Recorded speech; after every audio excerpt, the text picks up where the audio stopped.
Welcome to the Master Your Mix podcast, helping engineers, producers, and artists create professional recordings and mixes, even from home. I'm your host, Mike and Davina. Let's get started.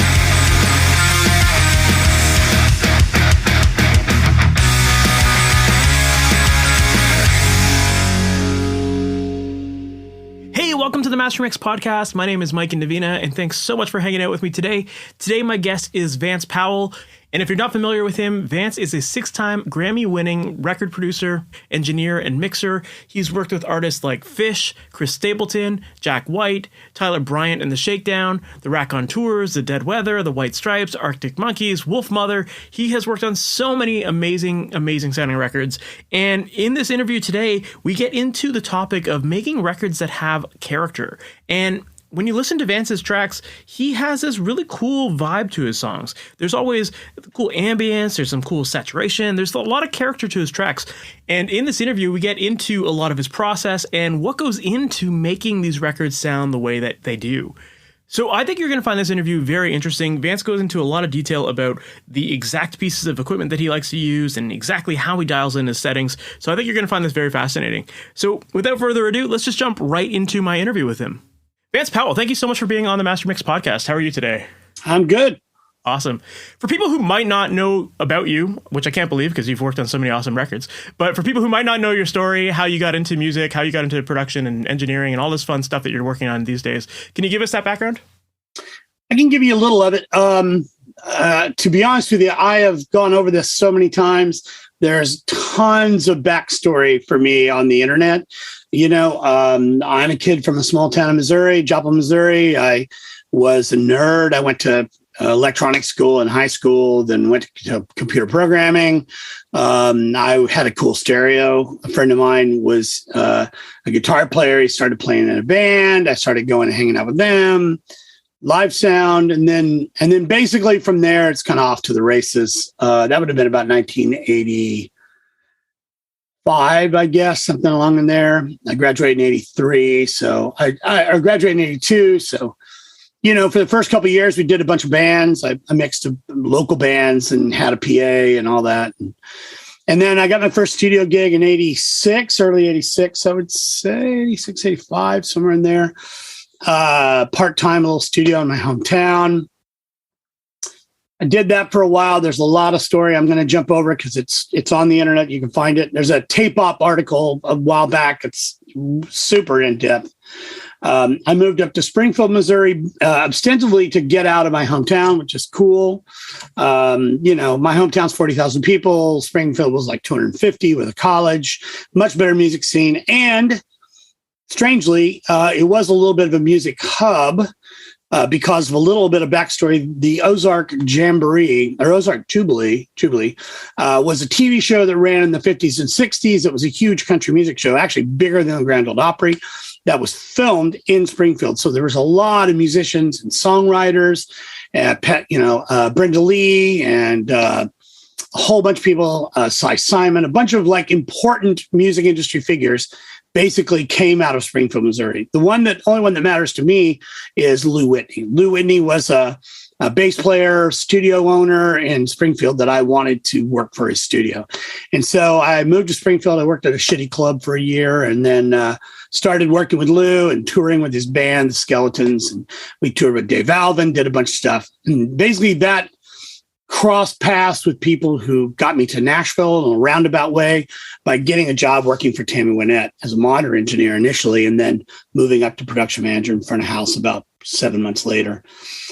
And I worked for her for 5 years. I'd moved to town and moved to Nashville, and I wanted to get into the studio scene here, but it was pretty much impossible unless you started, you know, as an intern. And I'd already had 5 years of like running a studio and making records, and I was making pretty good money from what I thought was pretty good money at the time compared to nothing. You know, it's pretty good money. So I didn't really pursue the studio thing until about 97, 98. I went to work for a band here in Nashville, or 98, called Jars of Clay. And in 98, 99, I was doing a lot of recording with them on the road. Like we'd record rehearsals, and they were working on new songs and just, things.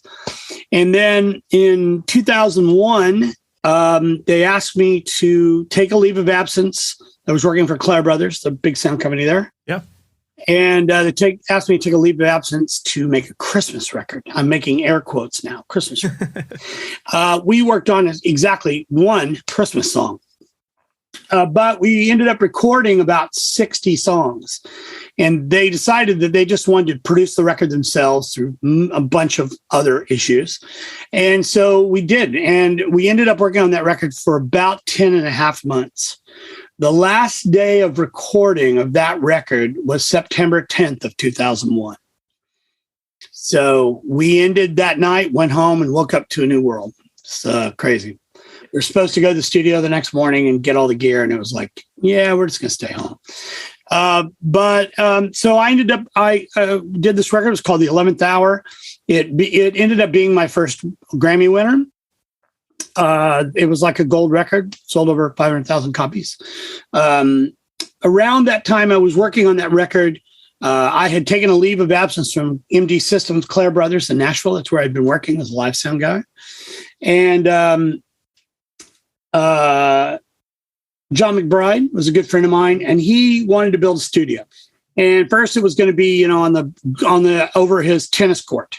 It's going to be a pool house, air quotes again. But then he found this building, and in January of 2002, and basically bought it that day, and that became Blackbird. Not long after that, he asked me to go to work for him to help build the studio. I had just built the studio, the Jars of Clay. I'd been instrumental in helping that sort of get moving. And so I went over there, and it just snowballed into the behemoth it is now. I was there for 8.5 years. In that period of time, I did a Raconteurs record that won a Best Engineered Album Grammy. I did a Buddy Guy record that was nominated. I did 2 Buddy Guys records. One of them won, but I was, I guess I was still working there. So yeah. So, I was at Blackbird until about 2010, when it just made much more sense for me to be at my studio, which I had moved into in 2006 with Mitch Dane, my partner. And that was the old Sputnik, which is down the street at House of Blues, or now called Universal. I think now it's actually back to East Iris, whatever, I don't know. And that we moved here. I was working out of there at 2010. And working for Jack White, doing tons of stuff with Jack. And I worked really heavy with Jack until about 2014. In 2014, I was working on a record. 13. I was working on a record with a band from Australia, and Jack came by. He wanted to finish Lazaretto, and I was like, I'd love to, but I'm booked all month. And he's like, well, what am I going to do? So my assistant that had been working with him, I said, well, Josh can work with you. I'll come and mix, or whatever you need. He's like, yeah, great idea. So Josh Smith had been working with him. He sort of moved up, and then had been working with Jack all this time until just the very end of this last record. So that was cool. I still did the last Raconteurs record, although we mixed it here in my place. But 2014, Mitch, my partner, found this building, which is about, it's weird. It's only one, this is 408, and we used to be at 513, but it's actually about 3-block walk down there, down and around a corner. It's straight across the street from Westlake Pro, the old one, across Westlake Pro, and blah, blah, blah, But so we moved down here, built all this in 2014, and moved in January 2015. Wow. And been here ever since. So, it's gone through changes. I've implemented Atmos in here. Done a lot of construction, done a lot of things. It was just a blank room when I got here. It was just empty. Yeah. And for people who can't see it, now it looks like a spaceship behind you. You got all sorts of gear around you. Yeah, this is the wall here of stuff. So you kind of got your start primarily in the live side of things. Yeah, but the thing is that even while I was doing live sound, I was still doing recording. I had a 4-track recorder. Yeah. All that kind of stuff. Had an 8-track recorder for a while, had a 4-track recorder for a while, all that. I always wanted to be making records, but, live sound teaches you a lot of things. It teaches you how to get sounds quick, how to put a mix together quickly. I think that's why I worked for Jack for 8 years, because he doesn't have a lot of patience. He wants things done. He wants to get things done. He likes to work fast. Yeah. Well, I was curious about that. I was curious to know what did you find that there was a lot of crossover between the live sound side of things and the studio? And if so, what sort of elements of that did you feel like you really benefited from? Well, probably the biggest thing is that one of the things that happens with live sound is that you're pushed into situations where you're on an unfamiliar desk, you're on a familiar PA, you've got one song to put a mix together. I mean, I was out on the road when I was with Jars, when we had 52 inputs from the stage, and we were playing in front of 70,000 people, these big festivals. I couldn't bring my console out through all the people. So, you just got to spin to win. And part of the thing that happens is that you sort of figure out what has to happen to make this mix come together fast. So I think a lot of times that I've seen younger people who obviously only have ever done Pro Tools. Of course, I came up recording on tape with a console, that whole world is they get lazy in the way they're recording by, I can put 6 microphones on this one guitar amp, so let's do it because I have 6 inputs, Well, that doesn't really do anything. I mean, it's great that you record that, but why not just put that on one track? If it sounds good, all of them added together, just put it on one track, great. People don't make decisions. And I think that's kind of the problem, the thing that is happening now with a lot of really bad mixing and recording is that we can do things. I mean, I've gone on, this is a tangent I go on all the time, but just because we can do something doesn't mean we should. And Pro Tools, any DAW-based recording, Logic, Nuendo, Cube-based, pick your poison, Reaper, whatever, allows you to do all kinds of things you probably don't need to be doing. I mean, it's just, you just don't need to be doing all that. Editing tracks to the grid. Don't really need to do that unless it doesn't feel good. And if it doesn't feel good, you should just record it again. Keep recording until it feels good, and then you don't have to do a lot of editing. Now, there are times when that doesn't happen. I just had one the other day. The band had 5 hours between the time they could get to the studio and the time they had to leave to go to the bus. 5 hours to cut one song. Okay, well, you'd think, that's plenty of time. Well, that's 5 hours to do the whole thing. The Beatles did a whole record in one day, but they had been rehearsing for 4 years, and they cut it to 2-track. So, this is a totally different deal. This is something we have to mix later. We have to do real vocals later on it. We have, all those things. So, and to be honest with you, the band had never really played it, and they didn't play it very well, to be honest with you. So, I passed it to Mike, my assistant, and was like, "Yeah, let's just make this fit a little bit better." And he put it together, edited it a little bit, didn't do it on the grid, but edited it so it felt better. And it wasn't really anything bad. It's just, the drummer's trying to play something a little too complicated. Things that it was the touring band, so it wasn't the session guys. And it's just one of those things. Sometimes you have to edit things. I'm not saying I don't do it. I'm just saying doing it for the sake of doing it is a bad idea. Okay, we're going to get a chorus. It's really great. Okay, now we're going to copy that into every chorus. All right, well, that's fucking boring as shit.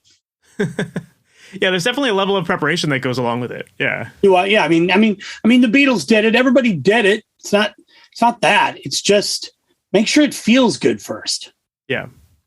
Yeah, I think that's a really interesting point, and something that I don't feel like a lot of bands really focus on before they even get into the studio. It's like a lot of people haven't ever played to a click track, you know, and if you feed them a click track, the idea of that is like scary to some people because it kind of shows their level of musicianship to some degree, you know, but it's something that like, I definitely feel like I'm assuming when you're talking about feel, like you're still giving bands a click track, I'm assuming, right? When you're recording them? Sometimes, I mean, it's, you know, it's one of those things. It's like, sometimes you have to, because the production requires that later, right?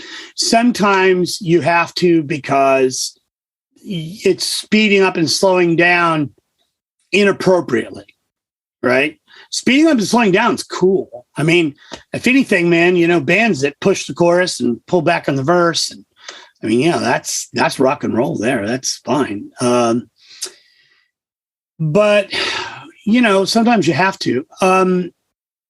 There are bands that I would never in a million years ever say need a click track. I've never, ever in a million years thought that Chris Stapleton needs a click track or know that he wants one. He doesn't. I can tell you right now, he does not. That being said, we did a track for somebody else with Chris's band, and we put it on a click. The drummer, Derek Mixon. It's funny, I have a friend named Joe Nixon, and then I have Derek Mixon. So, sorry, I got it totally messed up. Derek Mixon, he played with dead on. I mean, it was perfect. But the funny thing is that when he plays with Chris, he kind of plays dead on perfect all the time anyway. He's just so good. But Chris was a little worried that they would want to do additional production to it, like, because again, it was something we were doing for somebody else, right? And then it ended up the guy was like, "No, we love it. It's great." So we didn't really ever need to do it anyway. Yeah. I guess as long as at the end of the day, when the band locks in, that's all that really matters. If people are sloppy, then yeah, you got to fix those things. But yeah, I mean, I've done tons of records where it's like, okay, cool, we're gonna take and let's cut this track to the click because we're gonna do some like, you know, drums and samples, loops based production later. If it, you know, in spots. Yeah, that makes sense to do it that way instead of, you know, doing it with your fingers. Yeah. You know, which is how Prince did it, by the way. So yeah. There you go. So then, in addition to how live sound has impacted your workflow and just the way you like to work with bands, do you feel like it's had an impact on kind of like the sonic character of your mixes at all? Of course. Yeah. Well, see, I kind of feel like that. I kind of feel like this is a dumb analogy, but I sort of feel like I'm the baker of a big sonic pie. And what I want is, you know, right before it goes in the oven, I stick my thumb in the corner. You know what I mean? Right before it gets finished, I go, boop, and here's my thumbprint in it. Yes, it looks like a pie. It tastes like a pie, but there's my big thumbprint in it. And I think the thing is, I finally come across the path that I don't exactly hear things like everybody else does. Like in my head, what sounds kick-ass to me is not what sounds kick-ass to other people, maybe, or it just sounds different, so therefore they like it. I personally am like a huge fan of like a lot of like George Massenburg's work. My friend Jakir King, I love his stuff. I can't do that. I just don't have any way of doing that thing that they do. But you know, Jakir's always like, man, so how'd you do this? Because I don't quite understand what's going on here. And I'm like, hey, cool. You know what I mean? So I think it works both ways, you know. Chad Blake, amazing, you know, amazing work. I like the more lo-fi that he goes, the better I like it. You know, a Latin Playboys record. I mean, shit, man, that's fucking awesome. But then like Peter Gabriel stuff, amazing also. So he's really, really, really talented. You know, there's a lot of guys who are really, really great. I don't think anything I do either compares to it or is anywhere near it. And then they would probably, or maybe not, I don't know, say the same thing about anybody else. You know what I mean? That's the deal is I just don't live in that world. I don't live in trying to beat other people or try to For sure. even be in the same category. You know, I had a really bizarre conversation with a very, very, very popular in some circles mix engineer, where he was talking about him and I, guys like us, we got to stay together. And I'm like, I am nothing like you. I'm not even in the same category as you. You know, you're doing all these big, huge pop mixes and all these big things and all this and that. And I'm doing all the things that I do, but they're all outside of that. They're all on the fringes, you know, of what you're doing. But, you know, I think it just in his head, he was sort of thinking, you know what I mean? That, I don't know exactly what he was thinking. Well, you're kind of like, you know, taking inspiration from other people, but then there's also that like imposter feeling, imposter syndrome feeling. Oh, well, imposter syndrome is, you know, seriously a deal. Yeah, absolutely. But I like your approach of like you realizing, okay, well, like, yeah, we're not competition to each other. You know, we're all just in here to kind of learn from each other. And yeah, music isn't a competition. Yeah. You know, if one of my friends gets a gig and I don't get it, great. Yeah, I love that. I mean, I just am not mad about it. You know, I'll order some drinks on them the next time we go to a bar, you know? Yeah. Drinks are on you now. Yeah. I love that.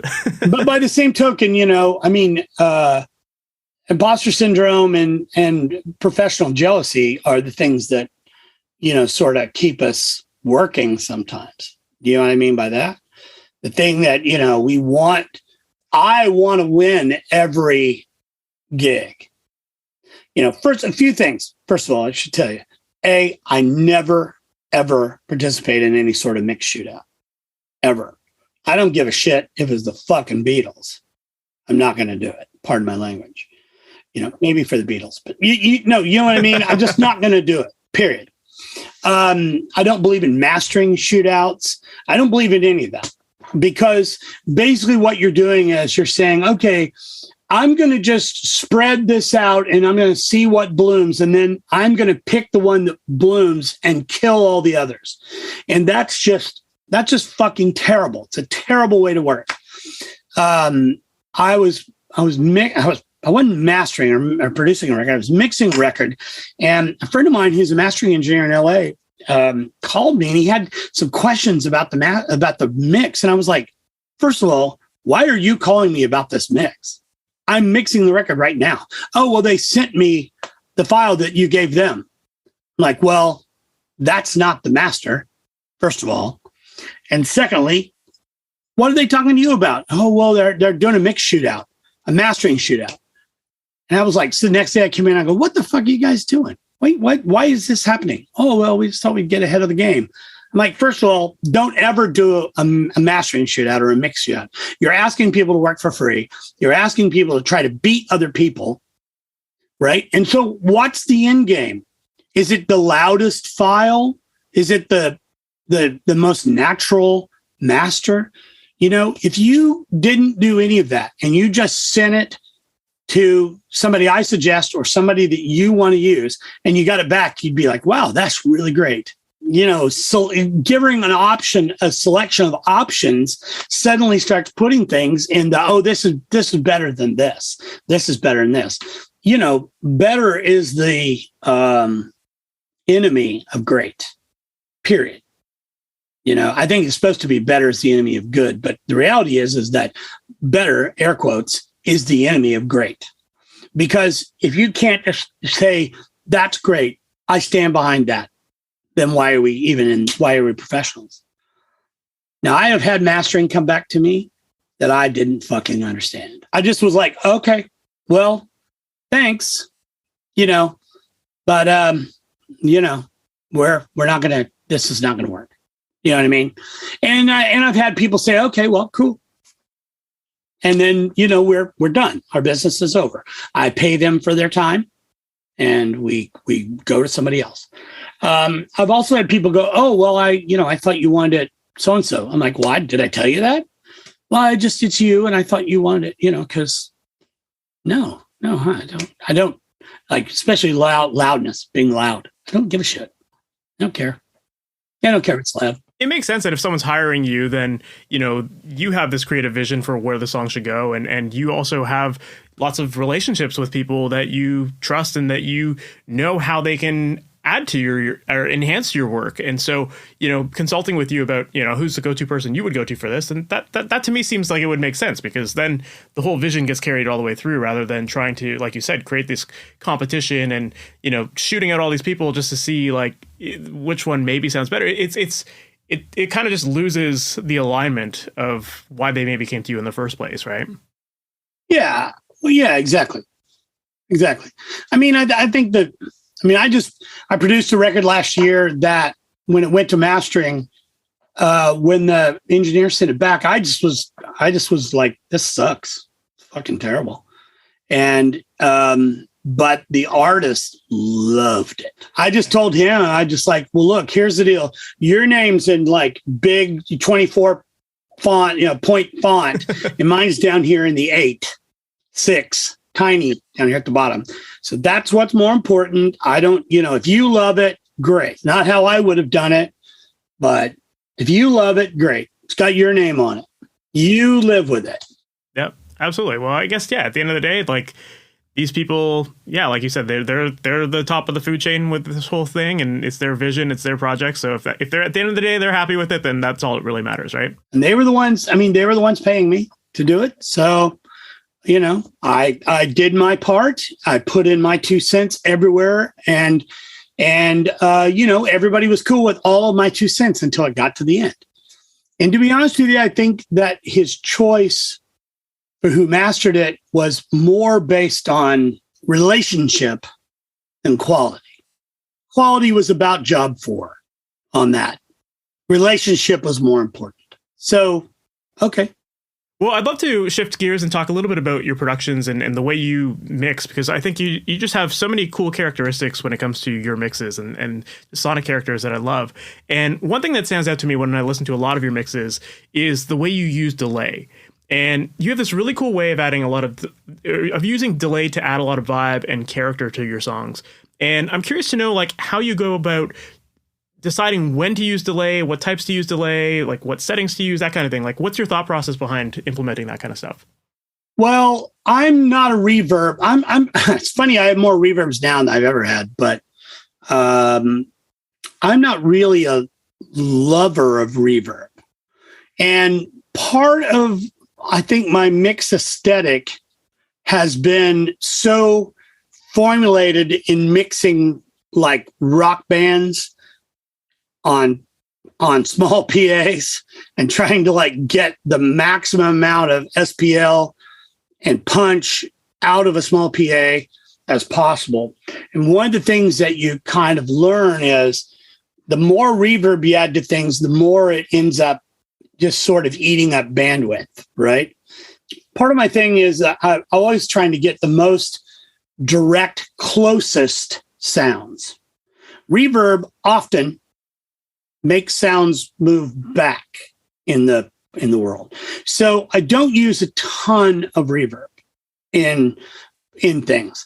Maybe a little bit of reverb on the drums, but I tend to kind of just a little bit on the kick, a little bit on the drums to just make my room a little bigger. Delays are and echoes are what I like.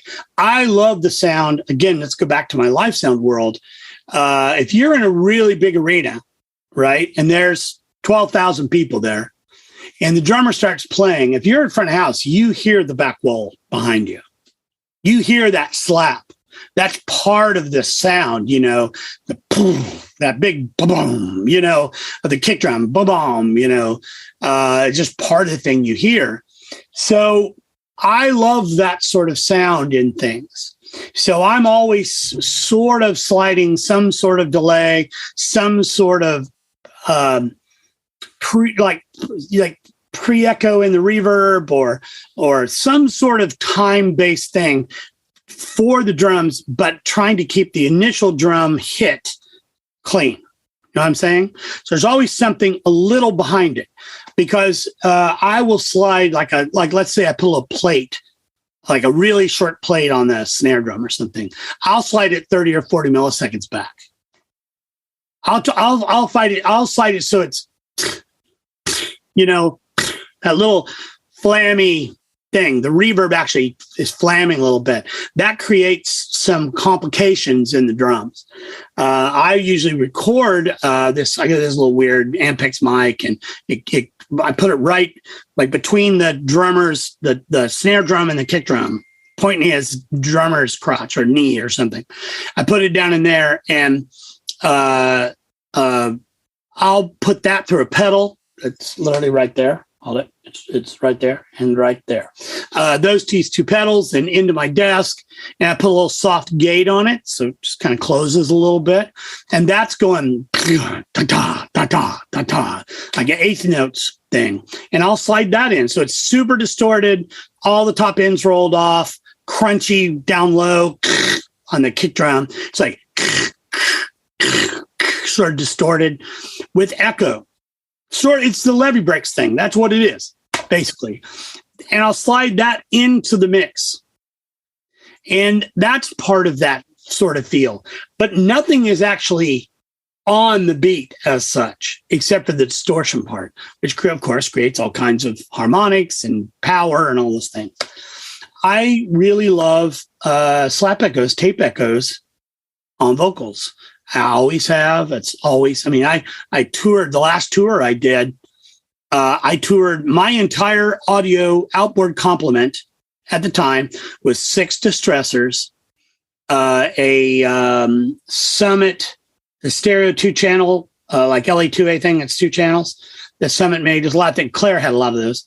And then 2 Space Echoes and a PCM, PCM 80, which I still have. And, that was it. So 2 Space Echoes, 1 PCM 80, or an 81, I think. And that's it. That was my whole touring complement. Oh, I lied. H3000, which is down there, over there somewhere. Yeah, that was it. So, I just don't need a lot of stuff. Yeah.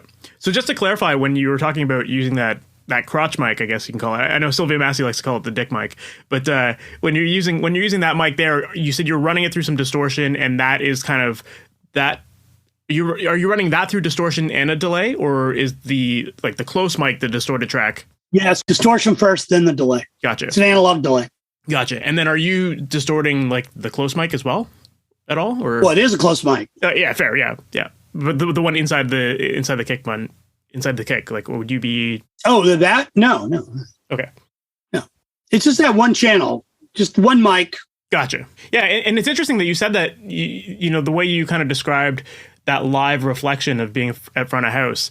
Hearing it kind of goes to show how that live influence has crept into your productions as well. And you found you like that vibe. Are you thinking about the band performing live and how this will like kind of naturally happen? No. Okay. You're not really thinking about trying to make a record sound live at all? No, never. Okay. No. Awesome. Actually, it's funny. I'm always like, people are like, I don't know how we're going to play this live. Like, well, you figure it out. Yeah. You'll figure it out. Yeah. You'll figure out a way to do it.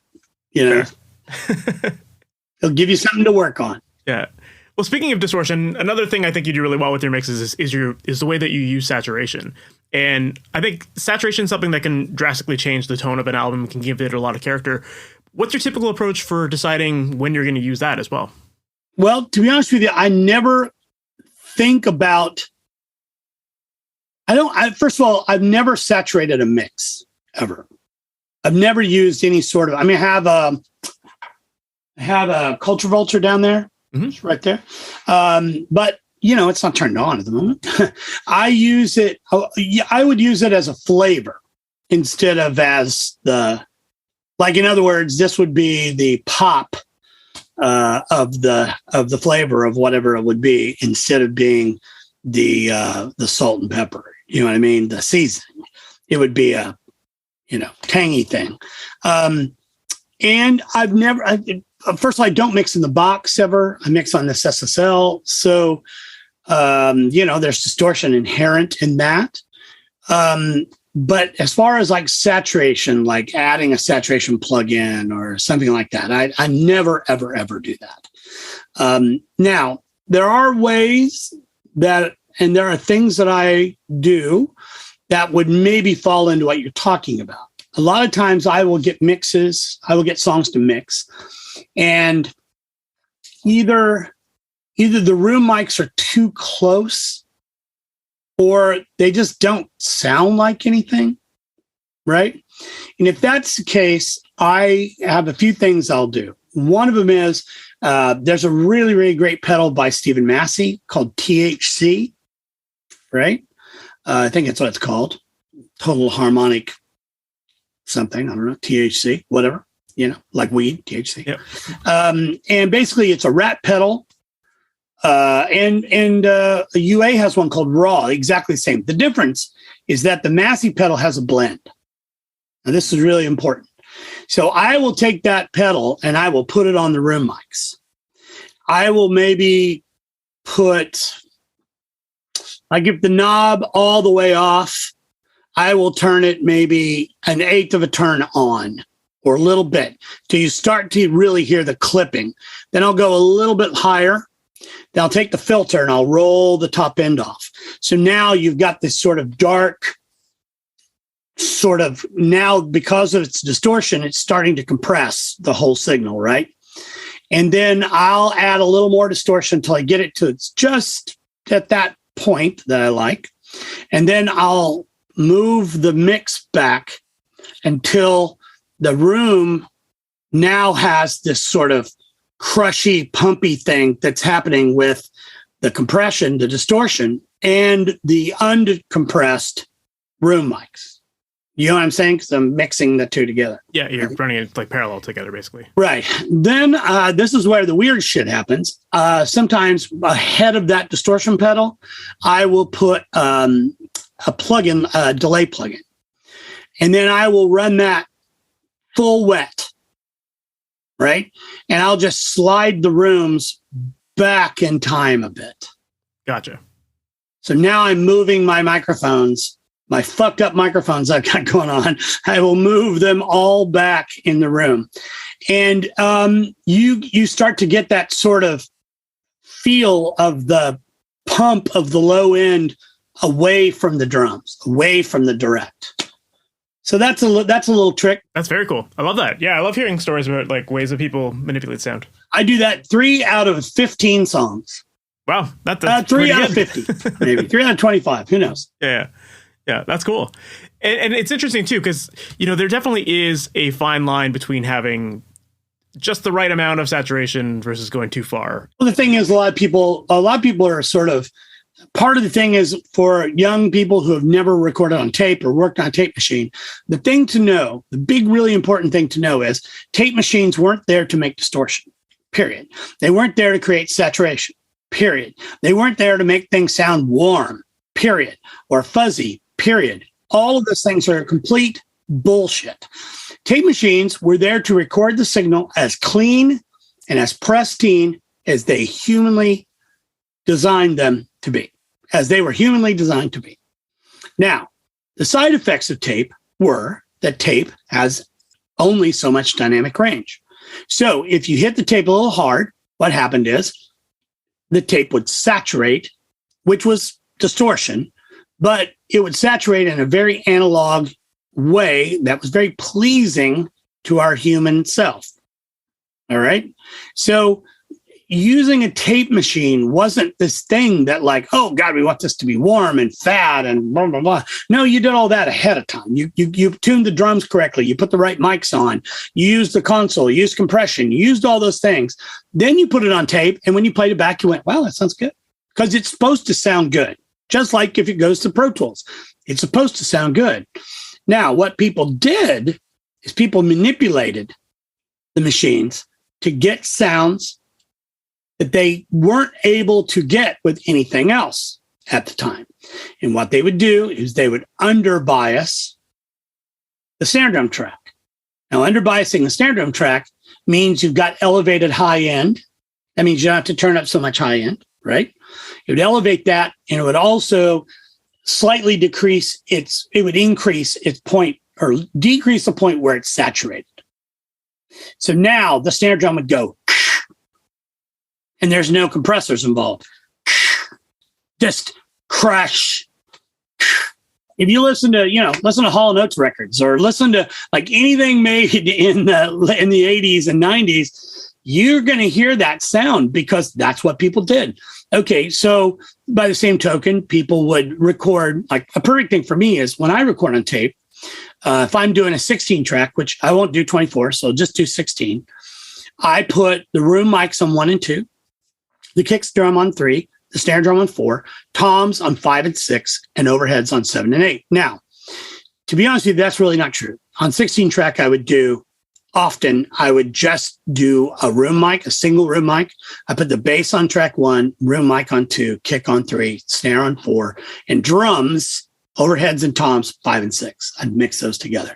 So now we've got 6 tracks, and that leaves us another 9 or 10. All right, or 9 really, because you need 16. So I would take, if I was doing this is also nerdy technology stuff. If I was doing tape right now, I would do a 5/250 alignment, CCIR, which is the European standard on my Studer machine. Sounds great. And then that's 5/250. 3/250. Sorry, 5/250. It's been a while. That's 8/185 on my machine. But on tracks 3 and 4, I just do 3/. Now, why is that? Well, I'm getting 2 extra dB of headroom on the kick and snare. That's the deal before they saturate. And 15 IPS. This is the important part. 15 IPS, not 30, 15. So that gets you this, groovy tape, low frequency bump, right exactly in the right spot. You want the low frequency bump. And it means that that top end, because we're doing CCIR, is really even and very, very smooth and saturates really nice. So very cool. Especially for toms and cymbals and things like that. That's very cool. Well, it's interesting you were talking about the snares and how people would calibrate their machines to get that length off of it. And that's actually one of the things that I noticed when I listen to your mixes a lot too, is that your mixes, when it comes to the drums and snare in particular, they feel like they have a lot of length and body to them. I'm not hearing just like a quick little tick, like most people have with their snares. Fuck that. Yeah. It sounds like the snare occupies that space between the notes, and it sounds really beefy and full. That's exactly what I'm wanting it to do. Awesome. Occupying the space. It needs to be a note. I tend to like all the rattly shit. The more shit rattles, the more I like it. Because to me, that's just a thing. I mean, look, anybody can make, I don't want to say anybody, because I don't think I can, but, really perfect drums with like gated toms and gated kick and gated snare. You know what I mean? And fuck, let's get Easy Drummer. Let's get Easy Drummer. That's not how the world is. I love it when the snare drum's rattling and on floor tom hits and all that. Let's that Led Zeppelin stuff, man. I mean, come on. There's all kinds of things going on in the drum tracks. Absolutely. So then, as far as getting that body and that length on those snares, is it because of the way you saturate the tape machine at all? No, it has nothing to do with that. Basically, what the deal is, it has to do a tuning. It has to do a dampening the snare, tuning, getting the tuning correct, and then let's ignore this tape machine. Let's just ignore. I mean, I have Burl converters, so we'll just talk about it for just doing a purely recording thing. What I'll do is I'll do a little bit of compression on the snare with that 1176 right there, that one, to tape, but just a little bit, because I just like the way the 1176 sounds on it. Super slow attack, super slow release, or super fast release, right? Basically, the attack is all the way up, or all the way down, however you want to look at it, all the way to the right, and the release is all the way to the left, all the way to the right. Yeah, makes sense. Yep. And so what that's really just doing is it's allowing the transient to go through, and then as the transient goes through, it starts to compress the meat of the snare. That stretches it out a bit, right? Then having the release almost immediately means that the top of the peak is what comes down. Now the snare cracks through, the top of the peak gets just leveled off a little bit. Then it opens up because it opens the compression. Now the backside stays up. See what I'm saying? Because you're manipulating gain. oftentimes if I'm tracking like a rock and roll band, like when I was doing Tyler Bryant, I actually used a couple things in parallel in my mix path, not my tracking path, not my mix path, my tracking path. I have a transit designer and I have a distressor, and I will send that signal to them and then bust those two back into my track to tape. The transit designer will be with the attack turned way down and the release very long. So now you get this wong, right? And then the distressor is just basically at 4. I think the attack is at 4. 5, and the release at 4. This allows the attack to pass. It compresses and then holds it for a bit and then releases it slowly. And I would just take those two and just add them in almost imperceptibly. I'll add them in until it gets louder, right? Then I'll turn them off. And if it turns down a dB, I'm like, cool, turn them back on. And then that just adds a little bit of processed sound to the snare. The second thing I do is I never record separate microphones, ever. I record the top and the bottom combined together. I want one track of snare drum. And so in the end, yeah, sometimes that snare drum is a full quarter note in length. And I'm totally cool with that. I love that approach. I haven't heard anyone describe it that way, but it makes a lot of sense that when you use that transient designer to get the length and you have the distressor. I do the same thing on the kick drum. Yeah, that makes a lot of sense. Boom, bam, boom, bam, boom, bam. You know, that's rock and roll to me. That's why I love that. And so therefore, I'm not using, in that situation, a kick drum without a front head, not miking it inside it. This is a 24 or 26 inch or 28 inch kick drum, solid head, no hole, mic'd from the front. So that drum is boom. It's a note, boom. And I love that knock, that conk thing that happens, you know. Because if you took off the front head, then you wouldn't have that sustain. No, you don't have the note. Yeah. It sounds poop, poop, poop, pop, pop, pop. That's cool. That's a sound for me. And if you're making a Steely fucking Dan record, maybe. I love it. No, that's great. I love that approach to how you do it. If you're making a Steely Dan record, a drum machine plays its first time. Then you hire a drummer to play it. Then you use delays to line up the drummer to the drum machine. Then you replace all the sounds. So yeah, sure. Yeah. Good idea. Yeah. Oh, I love that. I love that approach. And I love the way you commit to your tracks. And I think that is really important. Like, I mean, you know, don't get me wrong. I mean, I've burned myself before, but matter of fact, I just did a record that this is sort of one of those double, like I can't exactly say who to blame on this, but the drummer changed snares. And when he didn't take the strainer off the other one. So there's just these snares rattling through the track. At the time, I was like, you know, it's kind of cool. And now I'm like, oh, fuck. You know, I want to get to mix it. I'm like, oh, okay. So, yeah, he just took the snare off and set it down next to the drum kit on its side with the snare still on.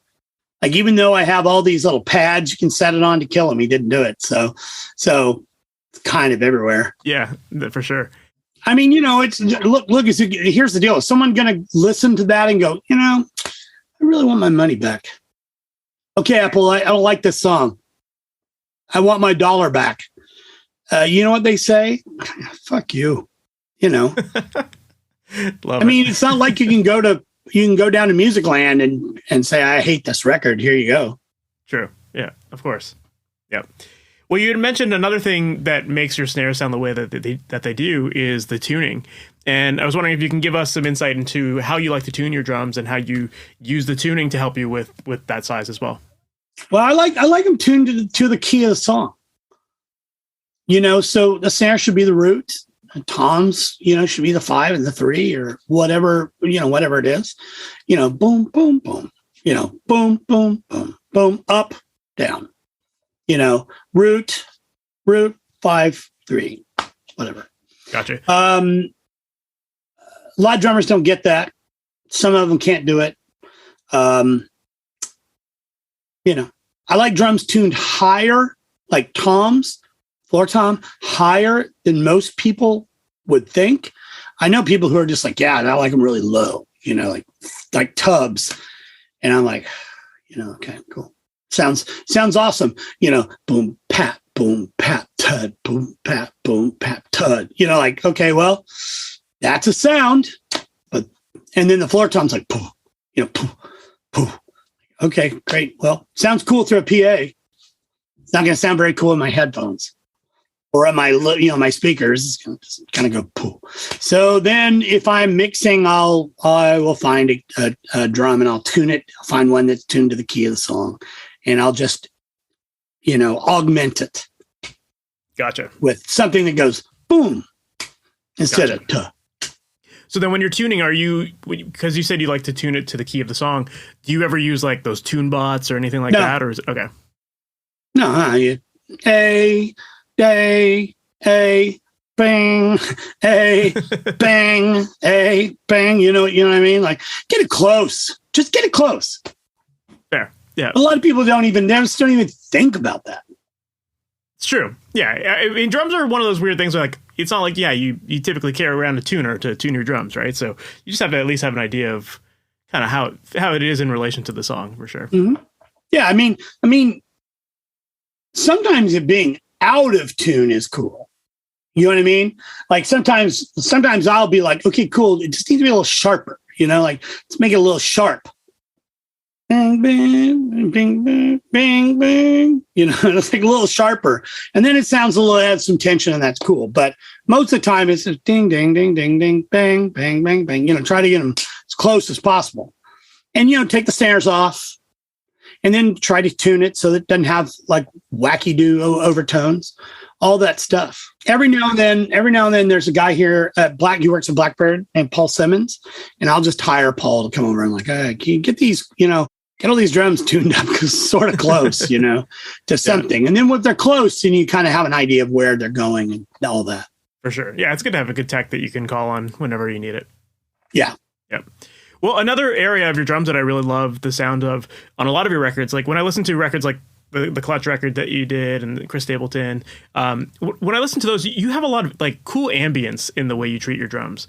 And I feel like you can always hear that room tone, whether it's a big sound or a tight sound. Like there's always still at least a little bit of that intimacy and that feel where you like kind of maybe that kind of live feel where you feel like you're in a room with people. So I'm curious to know when it comes to approaching ambience in your mixes, how much of that is stuff that you've tracked in the tracking stage and it's like a live room mic versus something. Oh, it is. So you're not adding anything in post ever. Not really. Yeah. Sometimes maybe. The Clutch record was all done here in my room, right? My room isn't that big. It's 25 by 23 or something with a 16-foot ceiling and oblong weird shaped room. But whatever ambience you're hearing on the drums is mostly the room. And that knee mic is part of all that too. There's a mic out in front of the drums, Coles.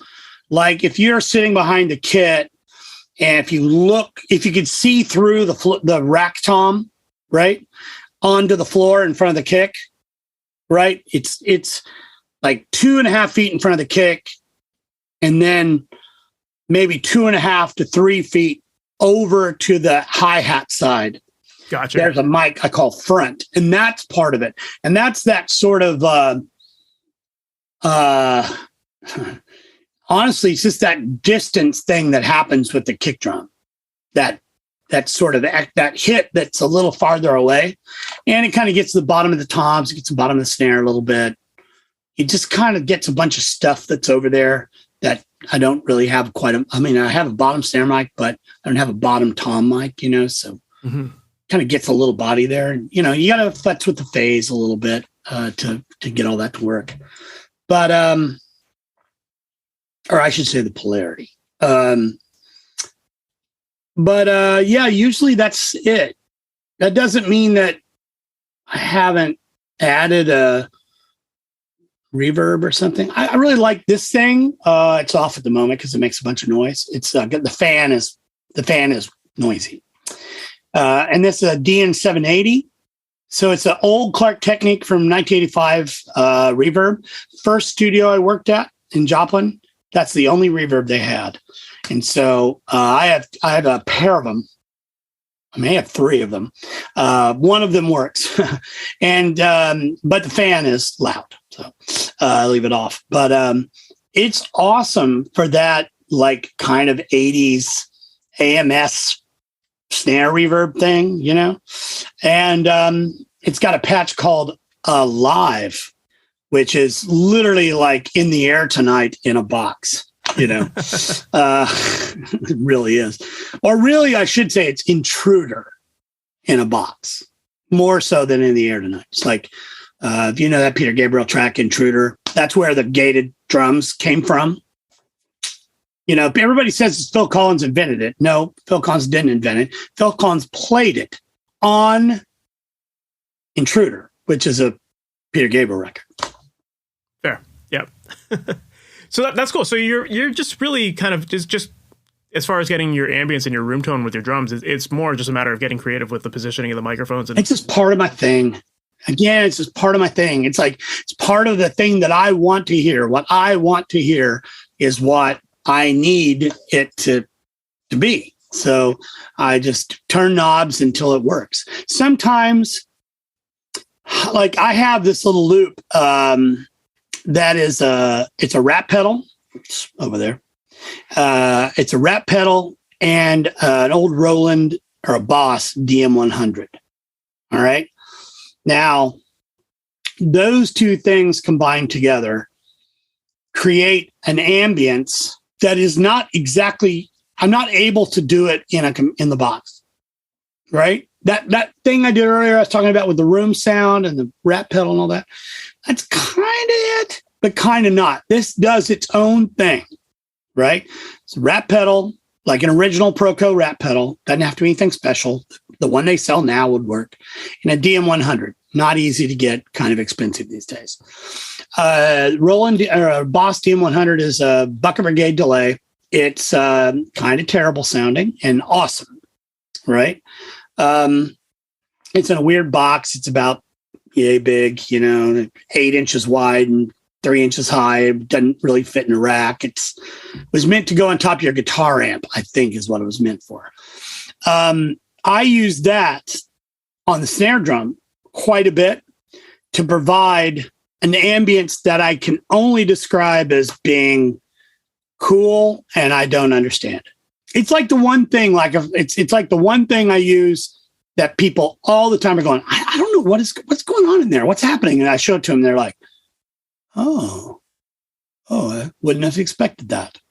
They think it's reverb or something, And sometimes I do stupid stuff with it. I make it so that it goes ding and rings.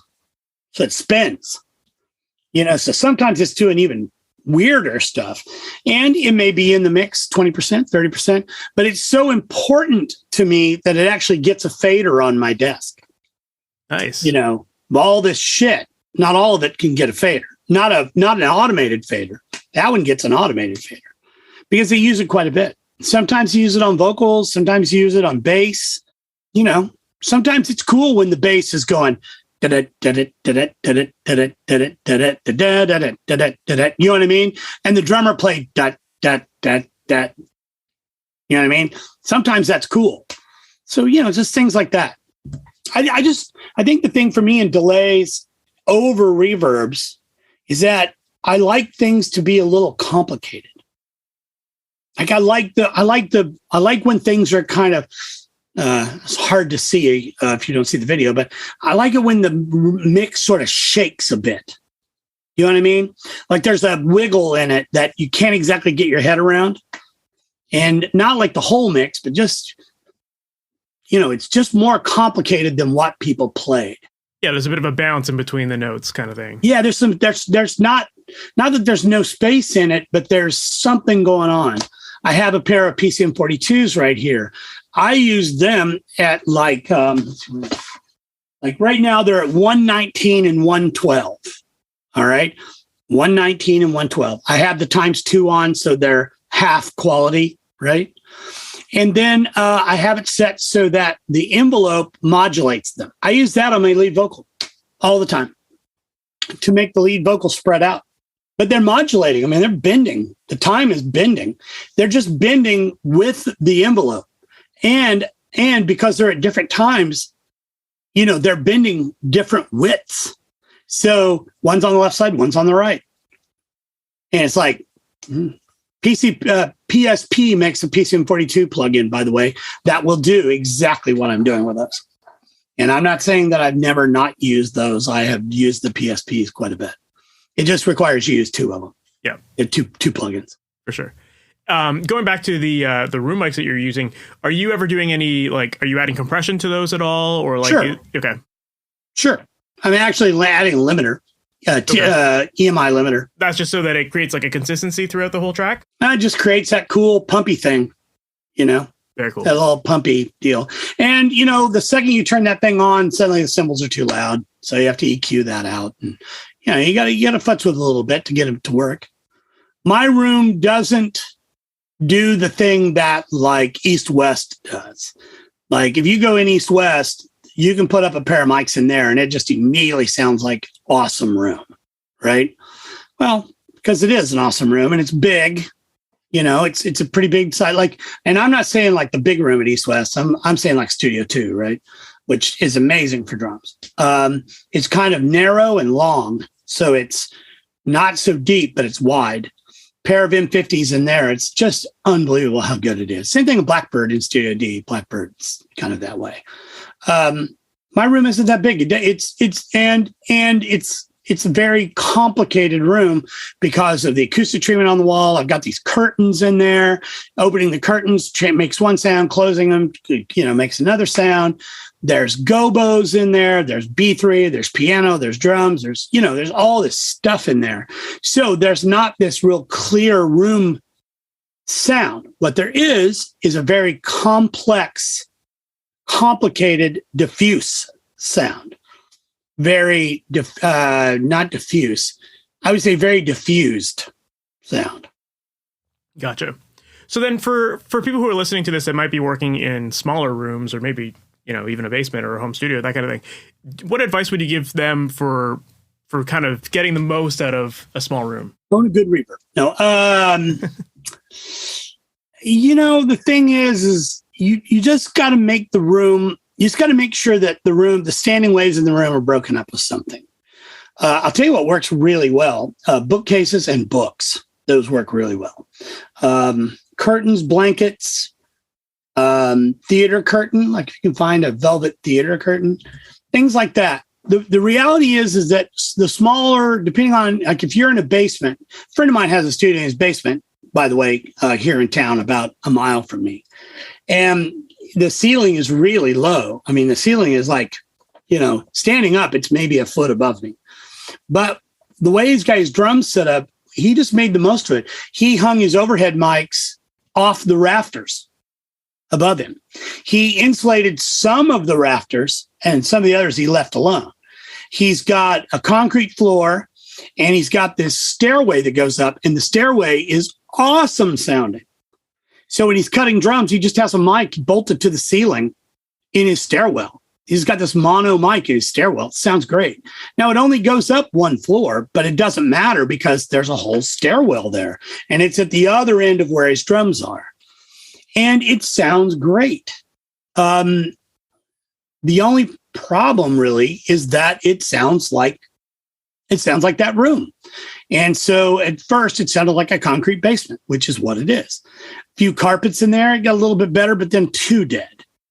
So then he had to kind of deal with some of the wall reflection. And over the last couple of years, he's got it sounding great. It's just, you just got to try things. You got stuff on your walls and you don't even have real drums. Yep. Yeah. So I'm in a apartment, so I can't really play my drums here, so it's just a mixing room here. But yeah, I mean, it sounds like the key to just getting the most out of a small room is to really the thing is it should sound good when you speak in it. Yes. That's the deal I found with control rooms. If I go in a control room and I'm talking, I literally will go in, like, let's say we're going to go stop by a studio and check it out. I will go in and stand behind the desk, and I will just stand behind right where the speakers are, right where I'm going to be sitting. And I will just be like, talk to people and listen to what's going on around me. And I can tell pretty quick if I want to work there or not. But I guess the other thing too is just like walking around a room and just trying to find the cool spots of the room. Like you said, like your buddy's stairwell, if that's got some character to it, then use it. Maybe it's like a matter of opening up a door and recording a mic down the hallway or in a bathroom or something like that. Sometimes you can get some cool character out of that too, right? When my room is square, sort of rectangular, but then it has this little cutout here, has a little notch. And the first session I did here, I put drums in it, and we got the police called on us, which was awesome. That's a whole nother story about having neighbors. The neighbors called the police because she could hear drums come through the wall. And she was like, and I own a business. She owns an eBay business, but she just didn't like hearing it. But the thing is that there are rules. Like, it has to be at the property line, a certain volume. It was nowhere near that. Right. So the cops are like, yeah, well, ignore her. So I moved the drums to the other side of the room. She never complained again. There's other stuff too. We actually built a concrete wall to block us out. But yeah, she never complained again. It was fine. So now, 7 years later, I put the drums back over there. Nobody's complained. And that sounds better over there. So I had it right the first time where it was in that spot. And it kind of gets the drums out of the main room and gets me more main room. But, live and learn. Yeah, for sure. Right on, Vance. Well, thank you so much for taking the time to hang out, and you gave us so much great insight into what goes into your records. And I don't want to take up too much of your time. I know you got your family over, you got a busy day. But if people want to learn more about you, follow your work online, and maybe even potentially work with you, what's the best way for them to get in touch with you? Well, my management company has a website. It's globalpositioningservices.net, I think, something like that. But you could just really Google me. I have a strange name, and there's been enough stuff on the internet. If you Google me, I'm the first guy who comes up. So there is another Vance Powell, by the way. He's a realtor in Austin, and he hates the fact that I'm the one who comes up first. I am confident that he's paying somebody for better Google Analytics than I am, because I'm paying no one. But I do enough of these podcasts and things and have enough whatever going on that the whole first page of Google is me. So you can Google me. VancePowell.com is my website. If you go there, you will find nothing more than my phone number and my email, which is there. Beyond that, I'm on Instagram. Vancelot on Instagram at Vancelot, at Vancelot on Twitter. And then I'm on Facebook, but I have weird rules about Facebook. I only friend people that I know. Now on Twitter, I am a little more active. I have a lot of political opinions and opinions about things and people that I will, get on. So I am on there. A lot of retweeting. And, Right on. So that was my interview with Vance Powell, and that was a lot of fun. I thought it was really interesting to hear about all the pieces of gear that he likes to use, and I thought it was really cool that he incorporates a lot of guitar pedals into his processing. And I know that you couldn't see it because you're just listening to the podcast, but for me, I could see his studio, and he just has this wall of pedals that he's just got Velcroed up there, and it's cool to see how he connects everything, and just to hear how he thinks outside of the box a little bit, and he uses some kind of uncommon pieces of equipment in the studio. And obviously it's a big reason why he has the cool character and sound that he does. So I thought it was really cool that Vance went into some of that equipment, and also really interesting to hear his approach to drums, and especially when it comes to things like snare. I loved hearing how he incorporates the transient designer and the the distressor and how he combines those into his sound. I just think that that's a really cool approach to getting that body and the length out of the drums. And it's great to hear some people's process for that stuff because, you know, for me personally, I hate snare drums. Snare drum is always the biggest challenge when it comes to a mix, and I'm sure a lot of you guys can relate to that. But I just think Vance's snares sound so cool, so I'm definitely going to be implementing some of the suggestions he made here today, and I suggest you do as well. So I hope that you found that interview helpful, fascinating, and if you did, as always, definitely make sure to subscribe to the podcast if you haven't already. That way you're notified about all new episodes as they go live. And also make sure to visit MasterYourMix.com, which is where I help out musicians with creating pro-sounding recordings from their home studios. And you definitely want to check out The Mixing Mindset. That is a book that I've got on there that inside of that book, I break down the entire process of mixing from beginning to end, talking about the different gear that you should be using, how to dial in settings, what to be listening for, what steps to take, what order to work in. That way it takes out all of the guesswork from your process. So once again, check that out. It's called The Mixing Mindset, and that's available at MasterYourMix.com. So that is it for this episode, guys. I hope you enjoyed it, and I look forward to chatting with you in the next one. We'll talk soon. Have a good one. Thanks for listening to the Master Your Mix podcast. To have your questions answered, submit your questions to questions@MasterYourMix.com. Please go to iTunes and subscribe and leave a review. And for more information on how you can improve your mixes, visit MasterYourMix.com.